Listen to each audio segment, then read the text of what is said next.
You will not fear the terror of night, nor the arrow that flies by day, nor the pestilence that stalks in the darkness, nor the plague that destroys at midday.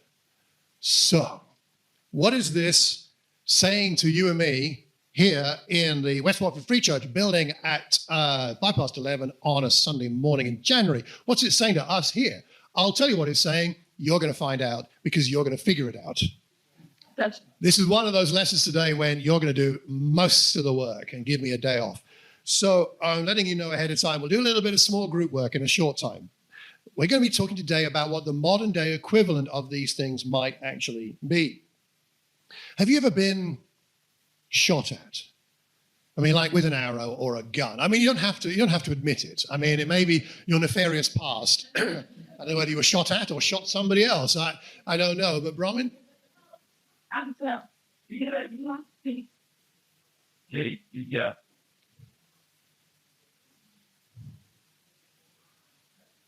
A lot of close friends have been held up at gunpoint, you know, personally. Yeah, some of us. Yeah, David? One of them will have to walk on we would have the points. You were held up at gunpoint? Well, in the I say, I do that. This Mexican post will be doing the mountain with one little real gun. And I say, I make her went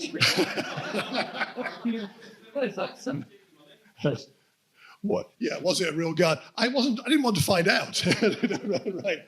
Oh my goodness, that's very intense. Gosh, I don't know. I've not been shot at. I do know somebody who in this room who was shot at, but not with a real gun, but with a paintball gun. I remember somebody. So Lance and myself, back in 90-something, right, early 90s, we went paintballing with all the staff of I guess the London church. It might have been more, I don't know, but a big bunch of us went somewhere paintballing. I don't know if you were there, Trevor. I know you were there too. Okay, there you go. Okay. So a bunch of us went paintballing. And one of the rules in paintballing is, I mean, you can obviously shoot at each other with the paintball guns, but only when you're actually sort of supposed to be, like doing an exercise. We were told very specifically by the person commanding us and guiding us that you were not allowed to sort of shoot each other off outside of the actual exercises, right? Well, we had a mutual friend called... That's great, that person. We had a mutual friend called Chris McGrath. And Chris was not one of those people who always played by the rules, shall we say. And he sneaked up behind Lance during one of the briefings and shot him in the behind at point blank range. I mean, and those things hurt, right?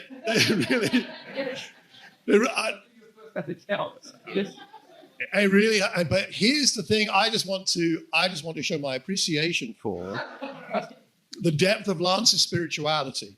At that moment of sudden surprise shock of that happening from behind, not one bad word came out of his mouth. No bad words, just a sort of, oh gosh, that hurt, or something rather like that. It's always stuck with me at how righteous Lance is. You see, he guards his mouth at all times, but it was very painful. When we're talking about the things we're talking about on that in these two verses, we're talking about things that shock us, that scare us, that are the things that cause great anxiety in our lives, right? That's what we're talking about. And we're talking about how God is with us in these challenges that we face. Now, of course, when you look at a psalm like Psalm 91 with all of its wonderful promises and how we're safe with God, resting in his shadow, dwelling in his shelter, he's our refuge and our fortress, we'll be safe from the foulest snare, the deadly pestilence and all that. When we're looking at these promises, we need to be thinking about the fact that for Israel, that this was originally written within the context of Israel, these were very real practical protections. Now that we are new covenant people, these are more metaphorical protections, spiritual protections. Not to say that God doesn't protect us from physical things, but it's a different kind of experience because we have a different kind of relationship with God. So what we're going to do today is we're going to be discussing the kinds of human attacks and, if you like, inhuman enemies that we have. Because some of these things are visible and some are invisible. You might say the pestilence is sort of invisible, the plague is invisible, but the arrow is a very visible thing. And some seem to come directly from people and some maybe not. So that's what we're going to be talking about here. So what I'm going to ask us to do for a few minutes is I have some index cards here, and I'm going to give them out, and I'm going to ask you to think about one of those lines, only one of them, one per card. And so, for example, I'd like, let's see, the terror of the night. So if you're going to do the terror of the night, you're going to get a pink card that has the letter T already on it. So that means you're going to be thinking about that, okay? And what I'm going to ask you to do is think, first of all, what would be a terror of the night for an Israelite?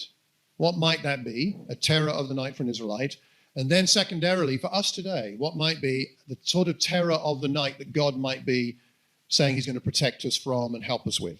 Does that make sense? So you're thinking, first of all, about the context of the Israelites, secondly, the context for us today. So a T for terror, a D for destruction, an A for an arrow, and what's the pink? No, I've done that one. Anyway, the other one's here as well.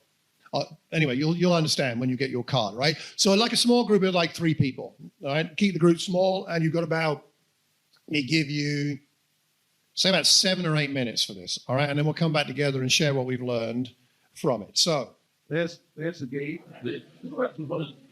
And share our findings. Share what the Spirit has revealed.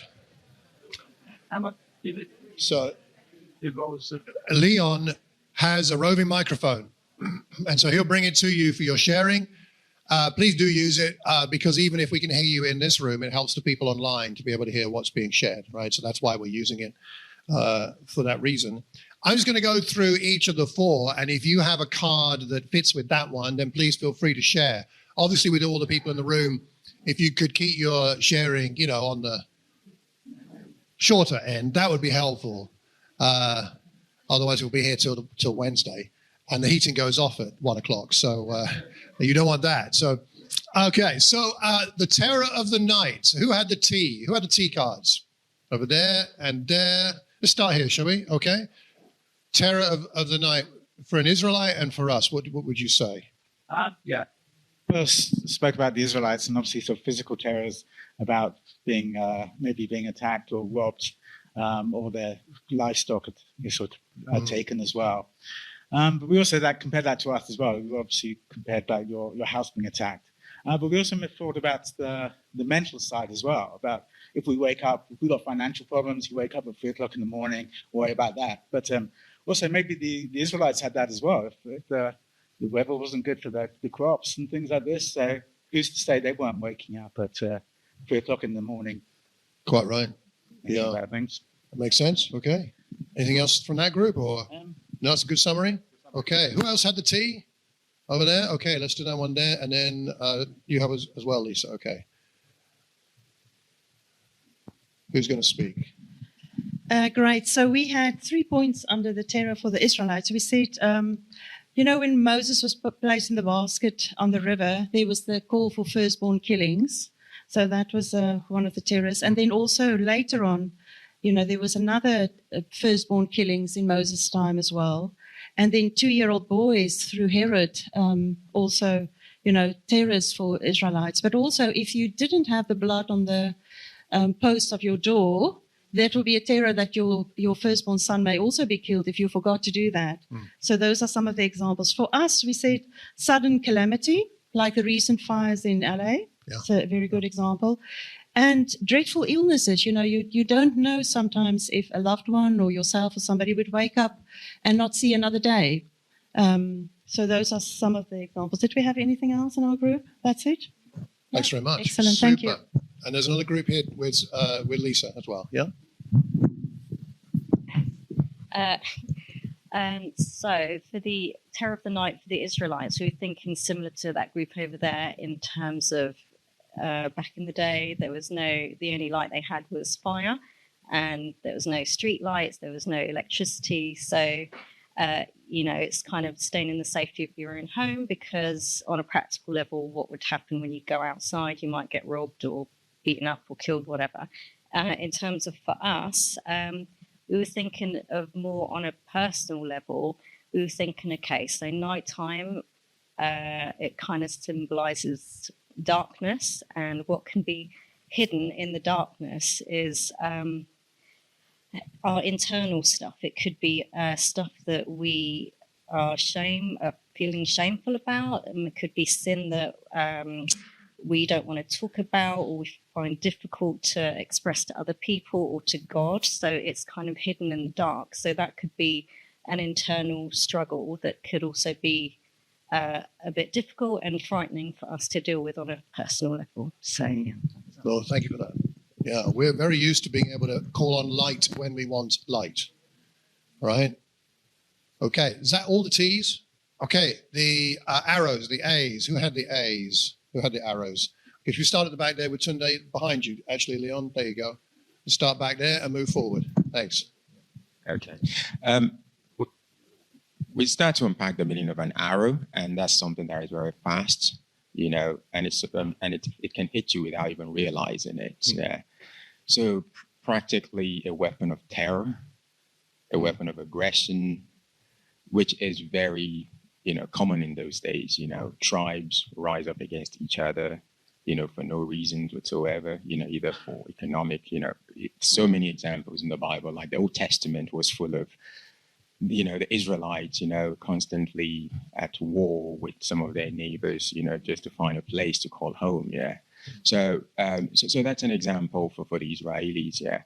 For us today, it really covers quite a lot of things. Yeah. Because when you think of something that can sneak up on you without realizing it, it's very much like the daily worries of today.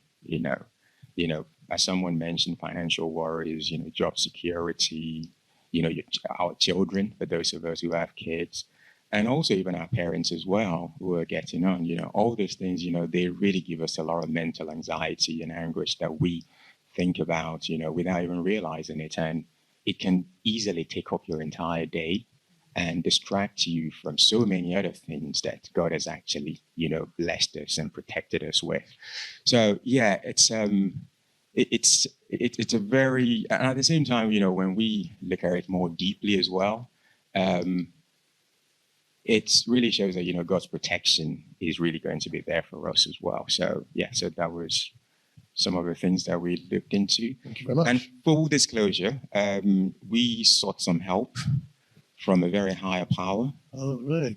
I'm talking about bytes and terabytes. Uh-huh. So that's where I'm going to leave it. Yeah, you can draw your conclusions from that. Yeah. We'll deal with plagiarism later. Yeah, okay. All right. There was another group down. Was it Trevor? Yeah? Shoot. Yes, we thought about if you got hit with an arrow back in the Israelite time of the Hebrews, either it could kill you or you could get a flesh wound or something like that. And if we got hit today with that type of arrow, we could go to the doctor or the hospital or something. Back then you couldn't. There was no hospitals. You could probably get some kind of herbs that could put on it, but it's not. The chance of you dying from it would be pretty high. Very high. If it didn't kill you instantly. Yeah. So they would have been doing everything in their power to avoid being hit by an arrow, apart from the obvious of being killed. But what could happen afterwards if you're not killed? You could be having a very lingering death, couldn't you? Yes. So Yes. and then we talked about today. There's different types of arrows. Like people can say things to you that can pierce you like an arrow. Yeah. That could really hurt you and affect your confidence and how you go about your life. So maybe your boss at work could say something to you, your colleagues, or also things like someone mentioned about knife crime or some other kind of crime that you could be fearful because something is about to happen or could happen during your day. So anything else on it? Yeah.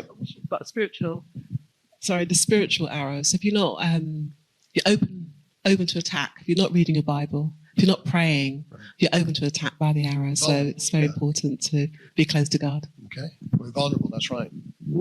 Yeah. While you're bringing it forward to this group here, the social media side of things, I think That you're talking about words that can hurt us. You know, there's a lot of pain for a lot of people going on from being attacked online. Right? Yeah, go ahead, Dan. So Leon and Chris and I, we talked about, obviously you can only fire an arrow during the day because you can't see, so it's going to be a daytime attack, which means for the Israelites that war may have begun.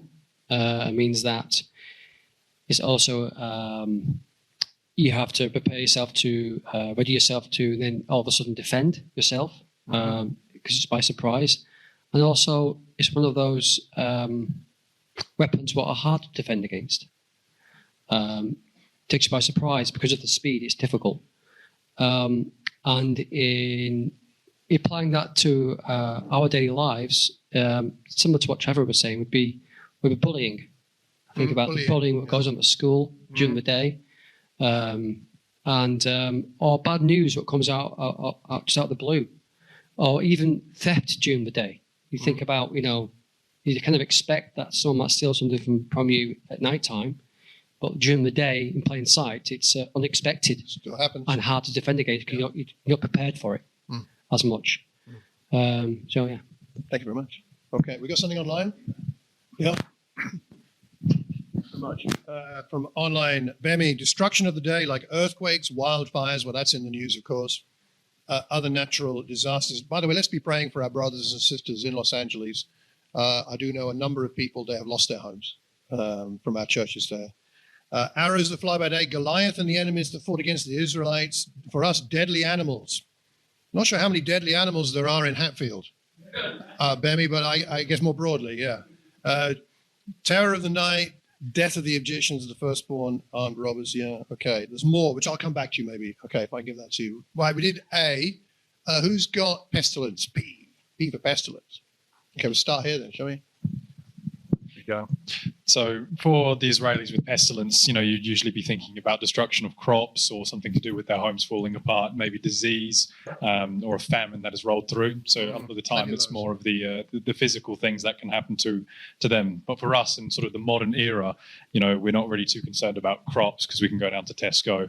Our home can just be repaired by, a builder. Disease, you have antibiotics. But for us, we were discussing that it can mainly be sin, essentially, is the persistent cause for us. We've known that sin can be crouching at our door, waiting to devour us. And what we were really discussing is that you need to be alert with the pestilence of the sin that you have, that you need to keep conscious and aware that if you don't essentially deal with it and you're not on guard all the time or praying or reading your Bible, it can devour you essentially. That's true. Thank you very much. Who else had this one? Going back there, if you like. Steve? Hi, yeah, pestilence. So we fought for the Israelites, failure of crops again, disease like all the boils and what have you when the Israelites left Egypt, and locusts, plagues of locusts. Yeah. And we got quite inventive on the us side of pestilence. Come on, be inventive. So here goes. We saw major illness. We thought about COVID. As a pestilence that fell upon us. We thought about bed bugs, that pestilence that happened in France. Not here, of course, but in France. And then we thought about cholera. That's definitely a thing in some African cities. In Lusaka, it affects the water supply and everyone gets very sick. And then we thought about rodents. That does happen here. We had a long discussion about whether rodents could swim up the toilet and arrive in the toilet, and that's where we ended it. Yeah. Okay. We cover everything here. Who else had this one? Bruce over there.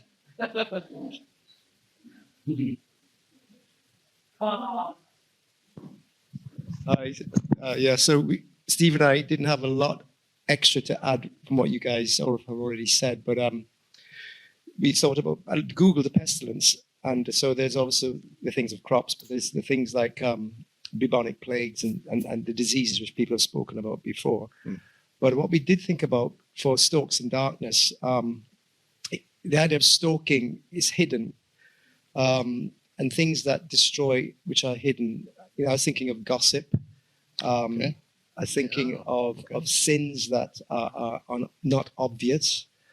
That are, it says, because stalking in darkness, it kind of has this, for me, this potential for jumping at you, grabbing you when you least expect it. So yeah, that was pretty much, I haven't got a lot of extra things to already add. The idea of things come to the toilet don't excite me. But Was there another one? Another group that had this one? Yeah, down here with Victor. All of you. Everything we wrote down has already been mentioned, so perhaps I agree with everybody else. Okay. Okay, fair enough. Doesn't have to be repeated. Thanks, Victor. Last one. The destruction that wastes at noonday. Who had that? Where are we? Back again with Penny and then also Roman on that side. Destruction that wastes at noonday. We talked about much of what's already been said, but in particular what happens at midday and broad daylight. And apparently, Maggie looked it up, AI comes to the rescue. The idea that like heat exhaustion, and we just thought about the doctor that is a bit of a household name who died last summer unexpectedly, and the theme of what's unexpected is coming out from a lot of this. And we talked about, for us nowadays, the challenges of hearing so much news from everywhere all the time. And that's something really only from the last few decades that I think we're exposed to, and how we manage that. And the challenge of staying connected but not being overwhelmed. Not being overwhelmed. We get a flood of bad news. If we're not careful and manage that well, it can be overwhelming. Go on, Bronwyn. We thought a little bit about the word wastes too, and thought about in the context of noonday wastes under the Israelites' time, where things that take away their resources. And then so it's the same thing everyone else spoke about: fires, locusts, drought, practical, physical things that wasted their resource during the day. And then what wastes our resource today? And some of that is our habits too. Things like social media, things that take away, our energy, our capacity to love, the things that take away our spiritual and practical resources. So I suppose more in the sense of kind of the slow wasting away of things because of decisions we make, and sometimes other things, other people, relationships waste away because of habits of how we interact, things like that. That's a really good point. Just as you're passing that on to the next group, which is here, just a thought on that is what happens when the heat is on? Like, where do we go for refreshment when the heat is on in life? Like the heat of the noonday, where do we go for refreshment? We go to the healthy things or the unhealthy things? Might be a way to think about that. So go ahead. Yeah, we are pretty much the same as everybody else. The only bit to add really is we talked about noonday is the brightest part of the day, so you should feel the safest. And so if something's happening at the brightest part of the day, it gets a feeling that it's unstoppable, it's unseen, it's more than unexpected. It's the safest part of the day. Should be. Should be. And then we also talked about the fact that some of the Israelites, or a lot of this nation, would be working in the noonday of the sun, and the hottest part of the day. So the hardship that brings about, and the destruction that brings with it of having to work in the hottest part of the day. Other than that, we've got pretty much what the people said. Terrific. Thanks. I'll tell you what, thank you very much for all that wisdom. I would suspect that there's something from what you heard that's relevant to you. And the question with all of these kinds of lessons is always not how does it all relate, but what is it, perhaps the thing that relates for you today? I'm going to wrap up this part in a moment here with a thought about Jesus and what this means for us. And then Josh is going to come up and lead us into the Lord's Supper. So, a couple of thoughts. Fear is a real thing. And the things we fear are generally either real things physically or they're real feelings and issues in our own lives. Fear is a real thing.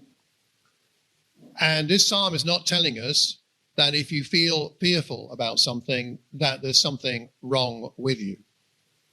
Fear is actually, of course, on many levels, a healthy emotion and a valuable one. But I think what this psalm is telling us is that there is literally nothing in this life that needs to allow us to be dominated by the fear of that thing.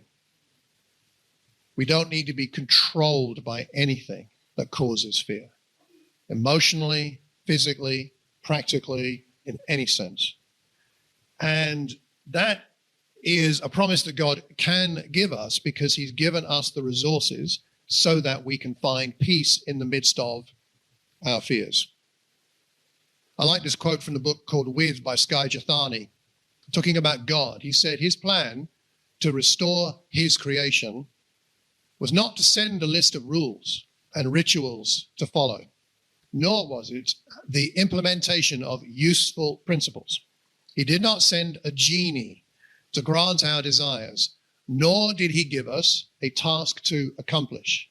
Instead, God himself came to be with us, to walk with us, once again, as he had done in Eden in the beginning.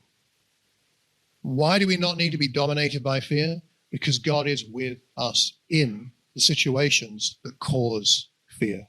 He's with us. He's not standing far away or waiting for us to sort ourselves out. He's with us in the midst of it all. A scripture you may find useful is the Message version of Hebrews 13:5 and 6, which I rather like. Don't be obsessed with getting more material things. Be relaxed with what you have. Since God assured us, I'll never let you down. Things do, right? Other people do, but I will never let you down. Never walk off and leave you. Therefore, we can boldly quote, God is there, ready to help. I'm fearless, no matter what. Who or what can get to me? Nothing can get to you spiritually that God can't protect you from. When Penny and I lived in Manchester, and Bruce and Maggie will remember these days, there was a time when a couple of mad and bad people gave us a very hard time in some of our church services, came in and disrupted our services and chased people down, members of the church, including Penny and myself. And there was one chap who, we had a Saturday evangelism session organized in Piccadilly Gardens in Manchester. And we met there, and this fella knew that's what we did every Saturday. So he came and he started a fight with me. He tried to fight me, knocked my glasses off, punched me. And I was with Dwight Lawrence. Some of you will know Dwight Lawrence. And we'd paired up to go evangelizing together. So we were outside and he was attacking us. So we sort of ran off into a shopping center. And I went into the first shop, and this fella chased us in, was kicking us really violently. It was very painful. And I said, call security, call the police. And they said, what's happening? And he was kicking me. I said, he's kicking me. So they said, okay. So the sales assistant picked up the phone and said, can I get the police? And as soon as she said that, this guy ran off because he knew a greater authority was coming. One with the power to overcome him was coming. You with me? It's often said, how do we deal with temptation? It's a bit like, Satan comes knocking at the door, and we're tempted to answer the door, but instead we say, because Jesus is with us, we say, Jesus, would you mind answering the door? Jesus answered the door, and Satan says, oh, wrong house. Jesus with us makes all the difference to our struggles and our temptations. So just to wrap up with this thought from Philippians 4, I love this, and this promise here is wonderful. Rejoice in the Lord always, and always includes the time when we're having a difficult time, right? And the fearful things that are happening. Again, I'll say it, rejoice. Let your gentleness be known to everyone. The Lord is near. 4 powerful words. The Lord is near.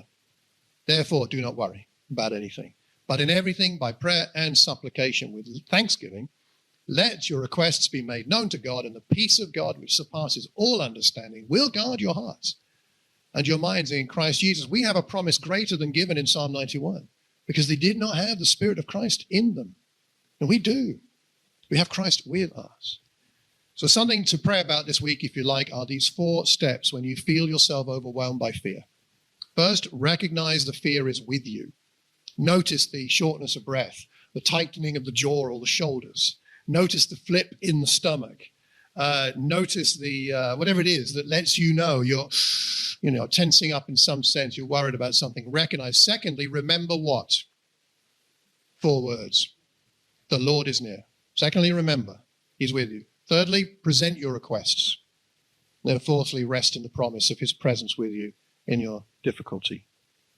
Jesus is the reason we do not need to be consumed by fear, because he defeated our greatest fears, condemnation of sin and death. Therefore, we live a life without fear. Josh, why don't you come up and lead us to the Lord's Supper, please?